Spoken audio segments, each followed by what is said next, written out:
Hi అండి, welcome to my channel. ఈరోజు gulab jam sweet చేస్తున్నానండి. అందుకు ముందుగా కావాల్సినటువంటి మార్కెట్లో దొరికే గులాబ్ జామ్ ప్యాకెట్ తీసుకొని కట్ చేసి ఈ యొక్క పొడిని ఈ బౌల్లో వేసుకోవాలండి.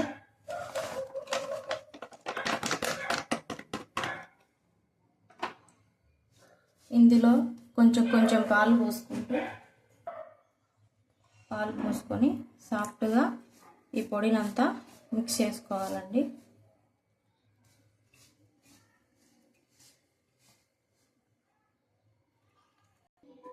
ఇందులోనే ఆయిల్ కానీ నెయ్యి కానీ కొంచెం వేసుకోవాలండి. ఇలా అంతా మిక్స్ చేసుకోవాలి, సాఫ్ట్గా మిక్స్ చేసుకోవాలండి. చూస్తున్నారు కదా, ఇలా మిక్స్ చేసుకున్నటువంటి పిండిని 10 నిమిషాలు పక్కన పెట్టేయాలండి.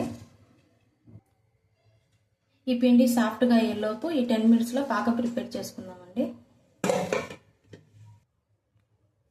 నేను తీసుకున్నటువంటి గులాబ్ జామ్ ప్యాకెట్కి ఈ కప్పుతో 2 లేదా 2.5 కప్పులు షుగర్ సరిపోతుందండి.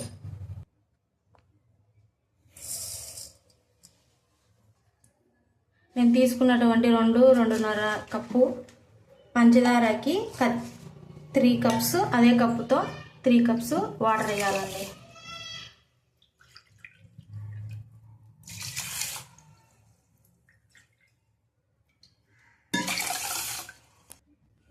స్టవ్ వెలిగించుకొని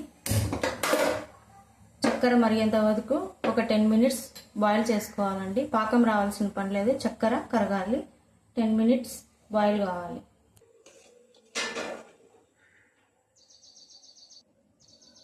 ఇందులోనే 2 లేదా 3 ఇలాచీ యాడ్ చేయాలండి. ఇది పాకం రావాల్సిన పని లేదండి.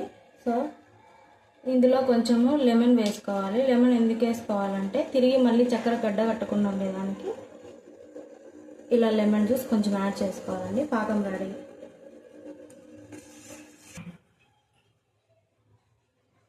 పిండి సాఫ్ట్ అయ్యిందండి. వీటిని గులాబ్ జామ్ రౌండ్స్ లాగా చుట్టుకోవాలండి. ఇందులో కొద్దిగా పిండిని తీసుకొని ఇలా చూపిస్తున్న విధంగా ప్రెస్ చేస్తూ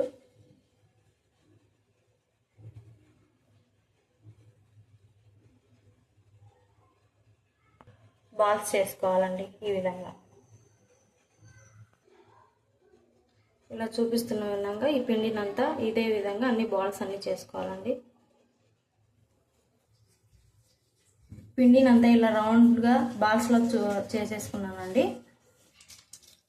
ముందుగా కడాయి పెట్టుకొని డీప్ ఫ్రైకి సరిపడేంత ఆయిల్ వేసుకోవాలండి.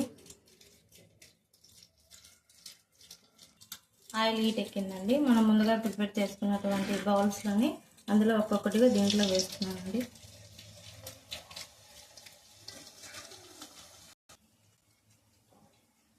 ఇలా గోల్డెన్ బ్రౌన్ కలర్ వచ్చేంత వరకు సిమ్లోనే ఫ్రై చేసుకోవాలండి. లో టు మీడియం ఫ్లేమ్లోనే ఉండాలి కన్ఫామ్గా, లేదంటే పిండిగా ఉంటుందండి.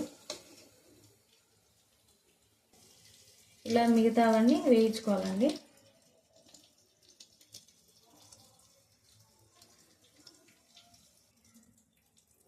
ఇలా ఫ్రై చేసుకున్న బాల్స్ అన్నిటిని ఈ యొక్క గోరువెచ్చని పాకంలో వేయాలి. ఇలా వేసుకోవాలండి.